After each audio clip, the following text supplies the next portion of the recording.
Welcome back to the Speaking and Communicating podcast. I am your host, Roberta. If you are looking to improve your communication skills, both professionally and personally, this is the podcast you should be tuning into. Communication and soft skills are crucial for your career growth and leadership development. And now let's get communicating with Sabine Gedeon, who is, see how great a fit she is for the show, an author, speaker, career, and leadership strategist. Hi, Sabine. Welcome to the show. Hi, Roberta. Thank you so much for having me. I'm excited to be here and excited for this conversation. My absolute pleasure. Thank you so much for being here. Welcome. I'm excited as well since our introduction. Where in the US are you based? I am in San Diego, California. Oh, nice. Southern California. Very nice. So tell us a little bit about yourself. Yeah, so I won't bore you with all of the details.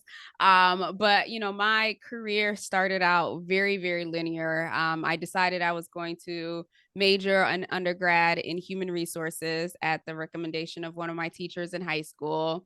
Went to school for human resources, started my career in human resources, which most people don't even do anymore. They don't go to school for the same thing that they start their career with.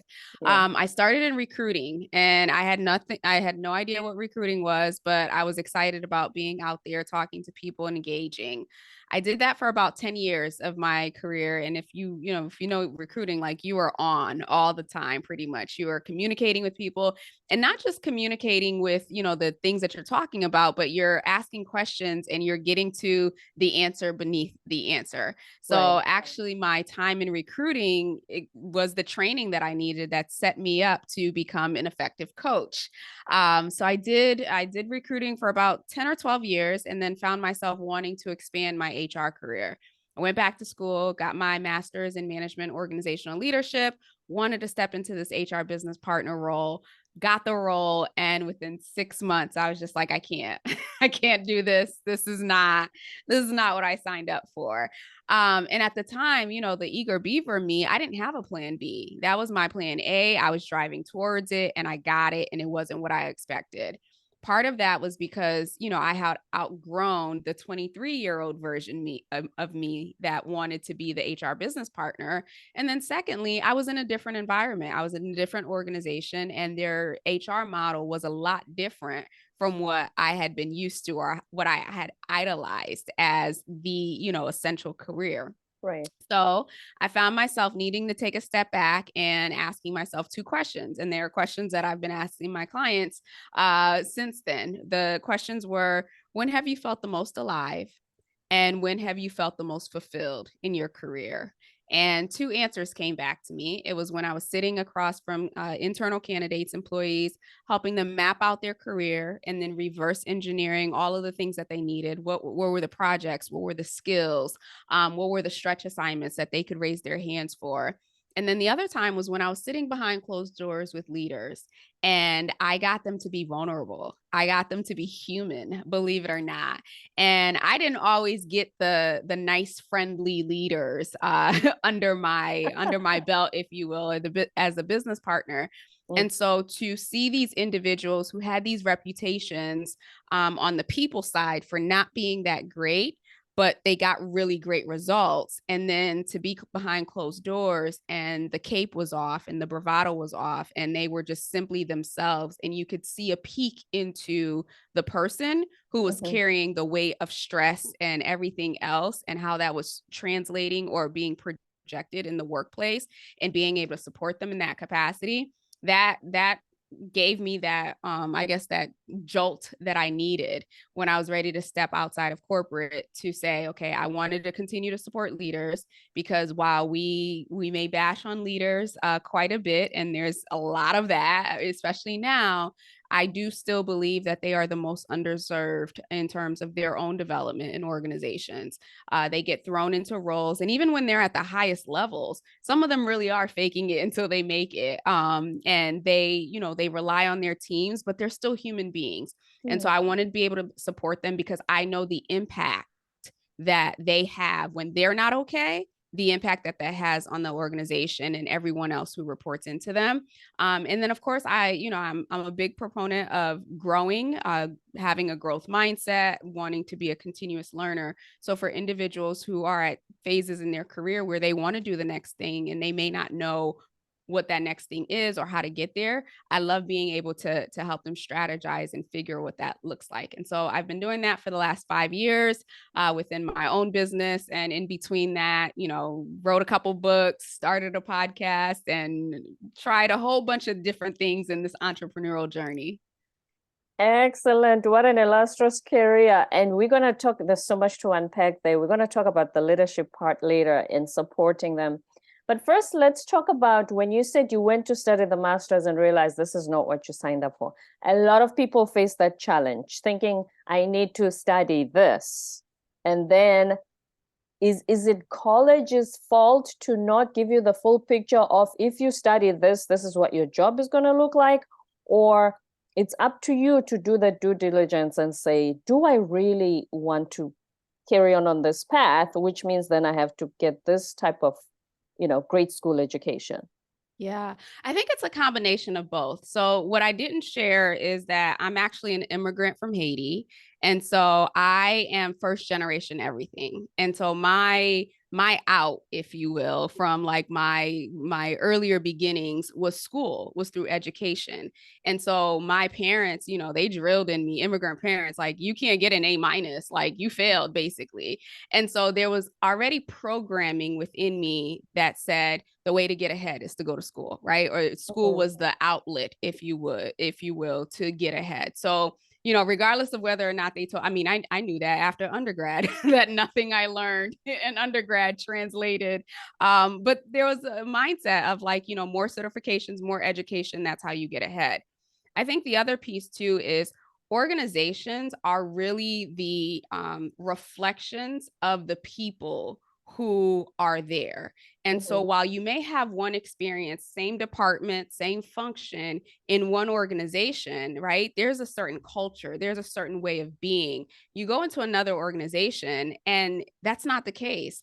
And so the two differences, and even though I had obviously I've probably worked at like 5 organizations throughout my career before I stepped out on my own, what I recognize of the organization that I started with, what was so alluring about the HR business partner, they had a very structured, mature model of the HR function. While they were always looking to grow and develop, the structure itself was very advanced.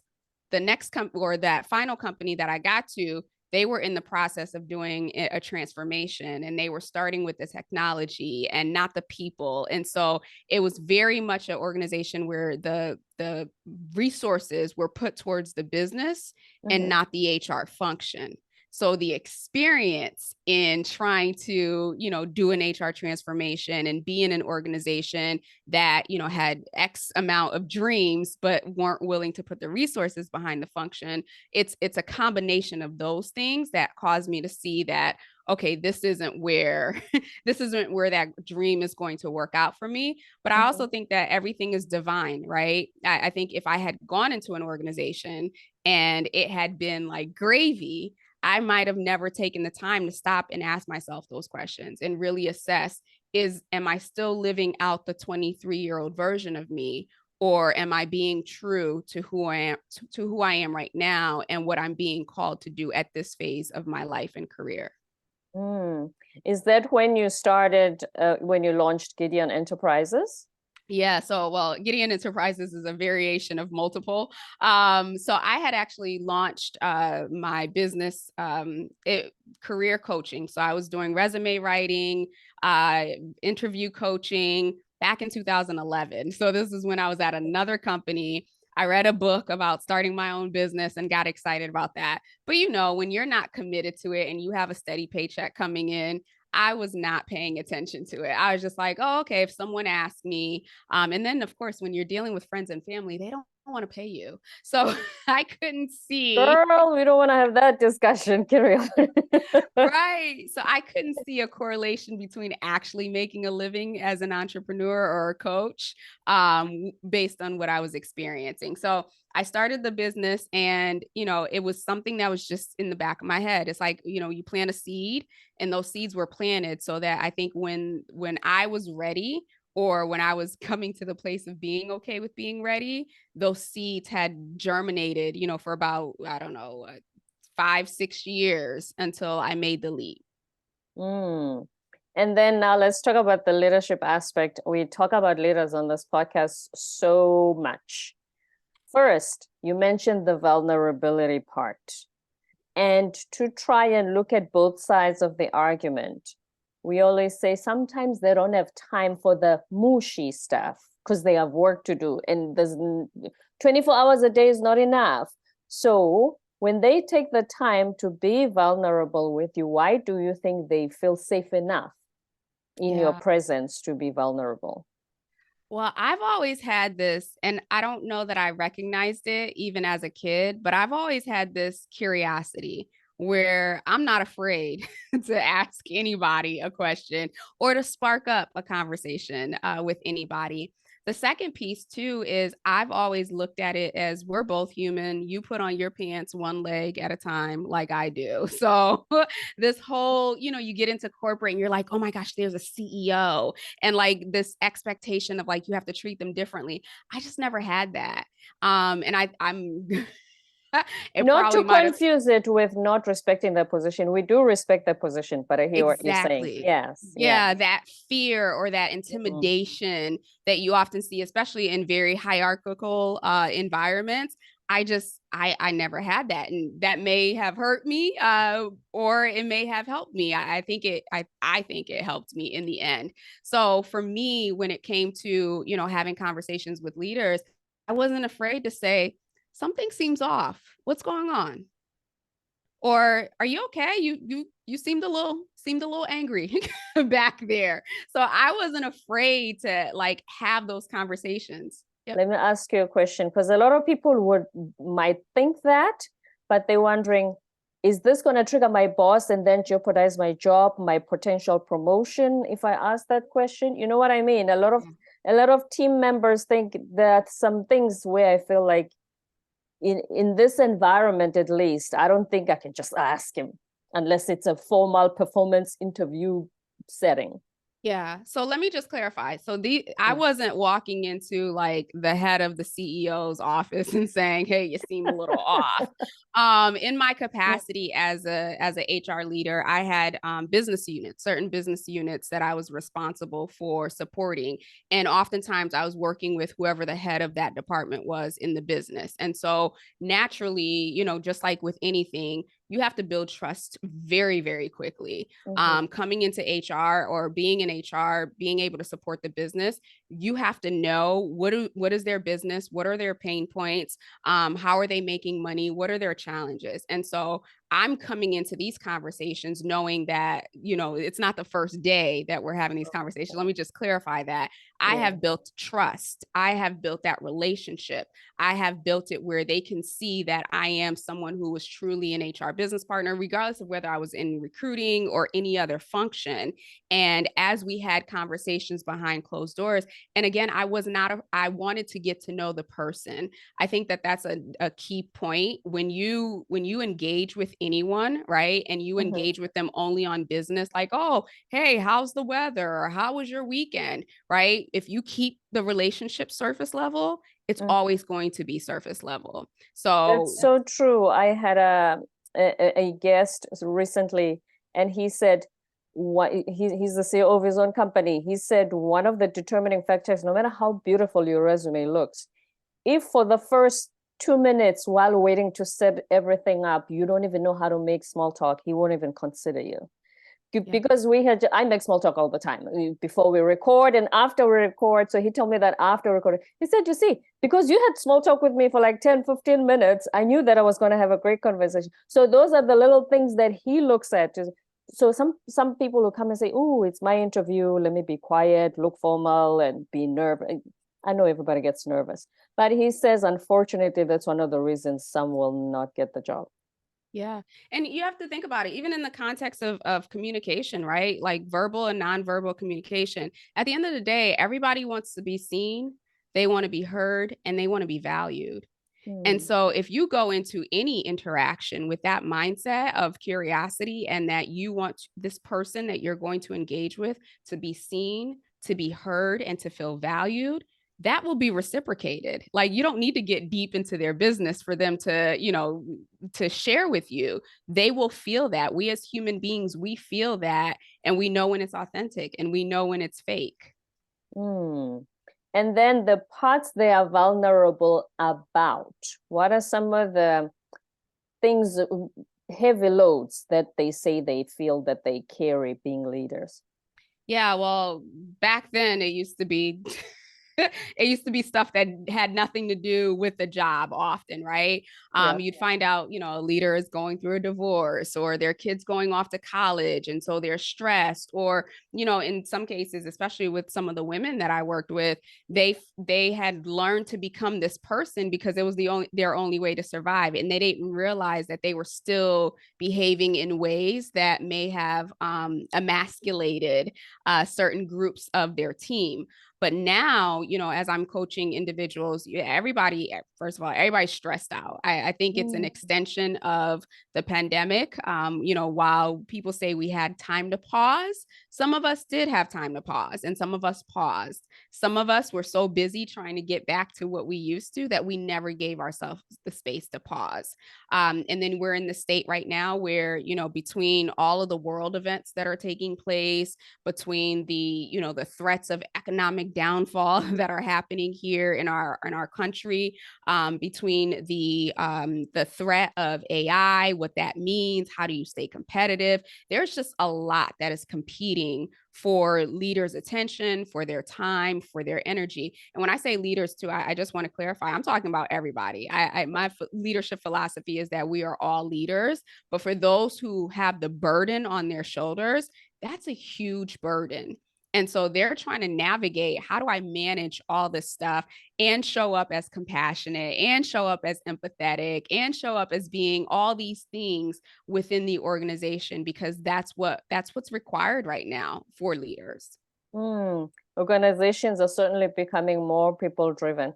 Let's talk about, I'm always fascinated when a coach works specifically with women, because here's the thing, women have this challenge of, we're not going to have this masculine feminine debate, but you know what I mean. Like a lot of places you find they were male dominated, and now I'm the first woman in the boardroom, and I have to put on this persona or become one of the men in order to compete. Is that the requirement to succeed? Should they just be sweet, gentle women if that's who they are? How do you coach women in their careers when they start, entering male-dominated industries?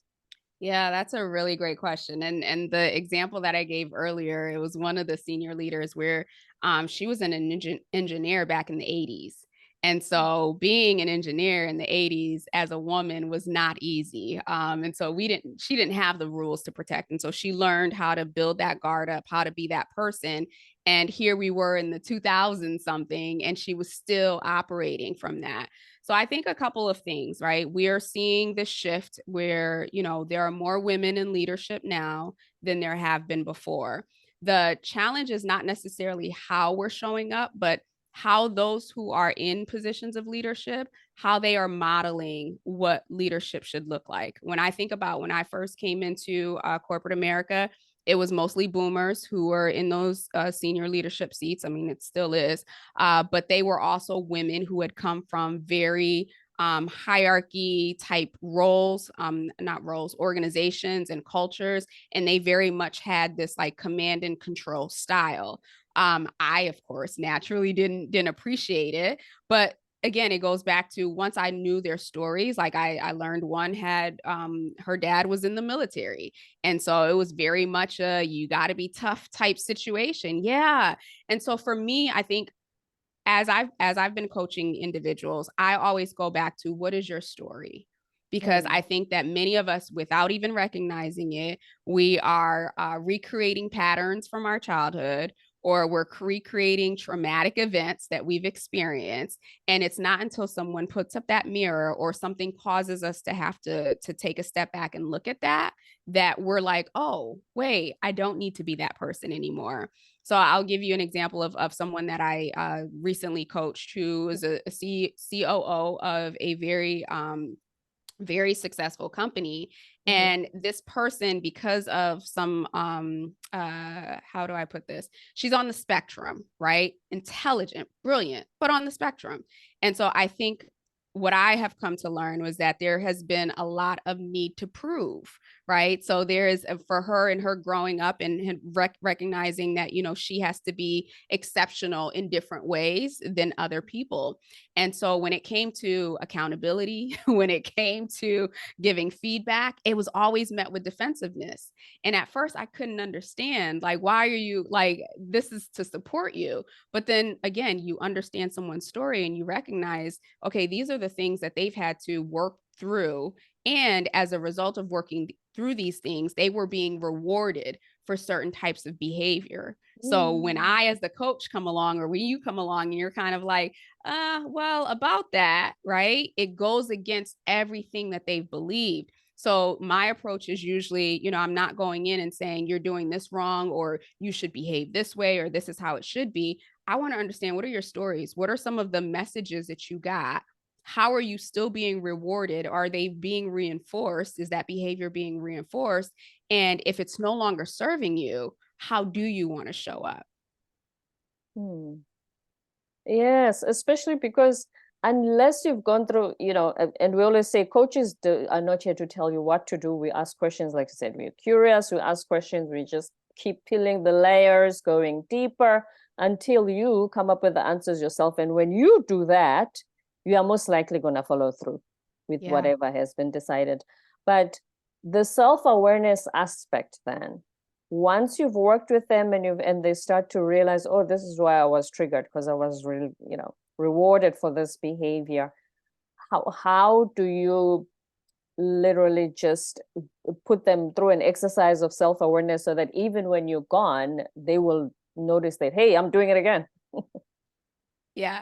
Well, I would love to believe that they do the work, right? You know it. We as human beings, we regress, or we'll go back to whatever is familiar when triggered or when stressed. But one of the exercises that I love to do, especially when it comes to self-awareness, has nothing to do with, you know, what's happening in the moment. I'm a firm believer that when we are clear on who we are, then we can look from a different lens. So a lot of us are being the way that we're being based on who we believe we are, based on how we see the world, right? And so one of the questions that I always ask my clients, especially early in the beginning, is, who are you?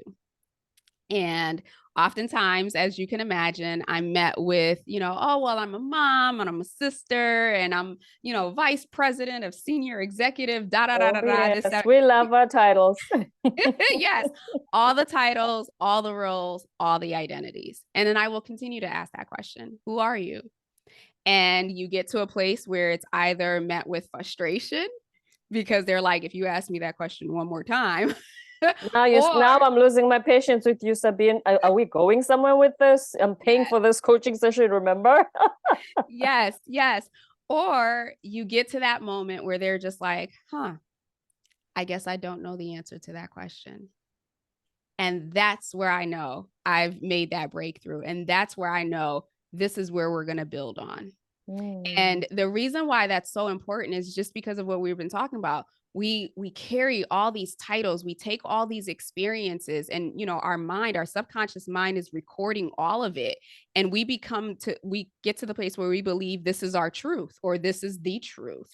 And it's not until you can unravel, because I can't tell you that the sky isn't blue, because you're going to look up at it and you're like, it's blue. You know, I can show you science that proves that it's blue, right?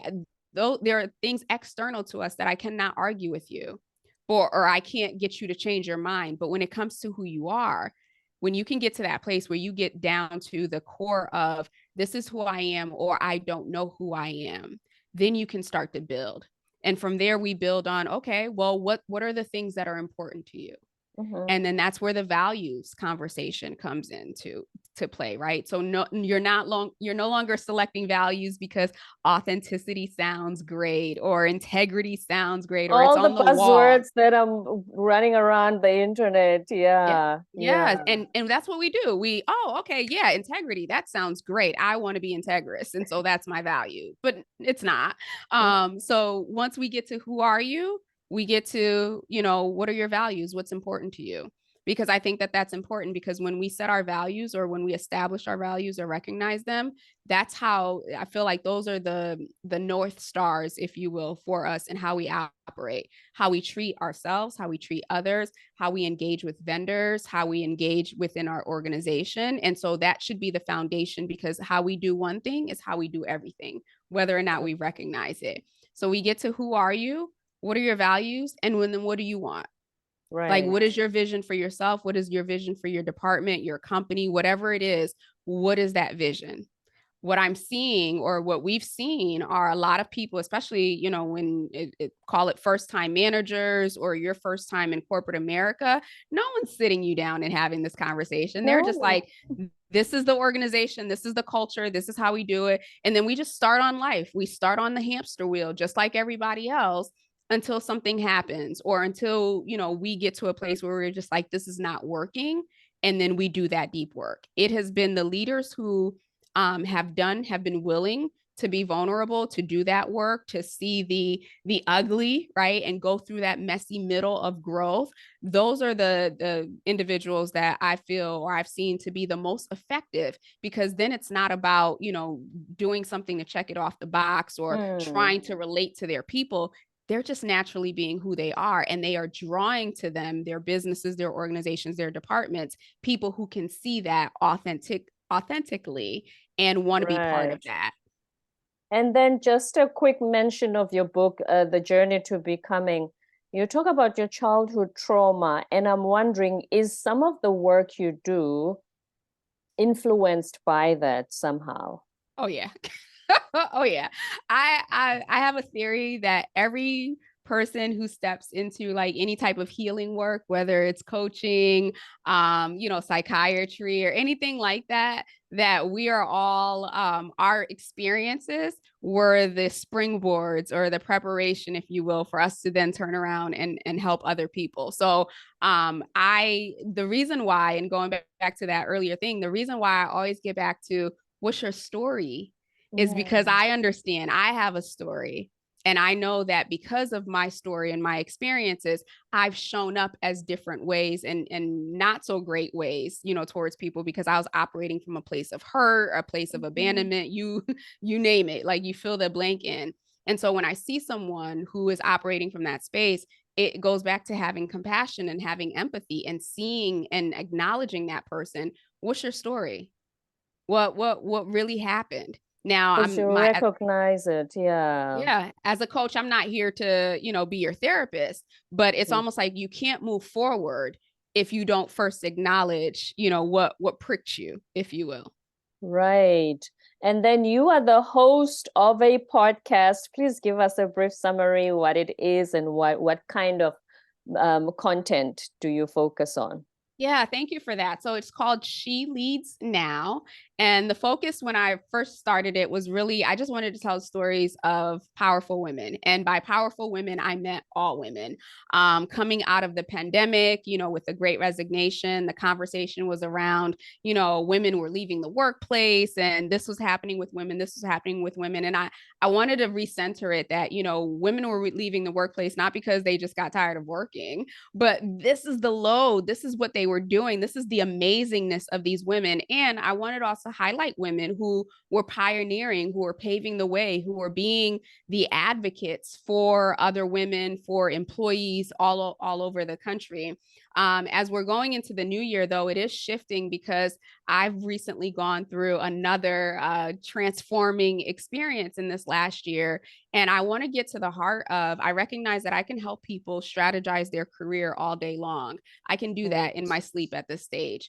What I really want to do is to help people become effective, impactful, and influential.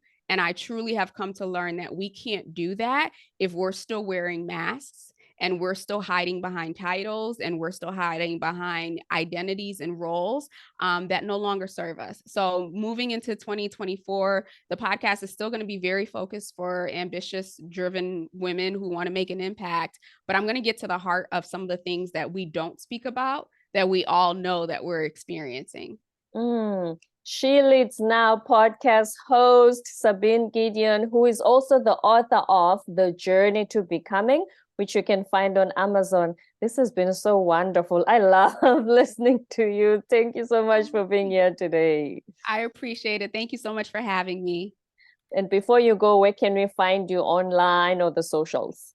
Yep. So you can, I actually have some free gifts. So you can go to sabinegedeon.com/gifts. So GIFTS. And if you are on LinkedIn, let's connect on LinkedIn. That's where I live. That's where I play. Let me know that you heard me on Roberta's show, and I will be happy to connect with you. Yeah, we love free gifts. Thank you, Sabine. I'm going to put all those details on the show notes. Thank you very much. We appreciate that. My absolute pleasure. This has been such a fun conversation. That was Sabine Gedeon, the author, speaker, career and leadership strategist, host of She Leads Now podcast, and author of The Journey to Becoming. Don't forget to subscribe, leave a rating and a review on Apple and Spotify, and stay tuned for more episodes to come.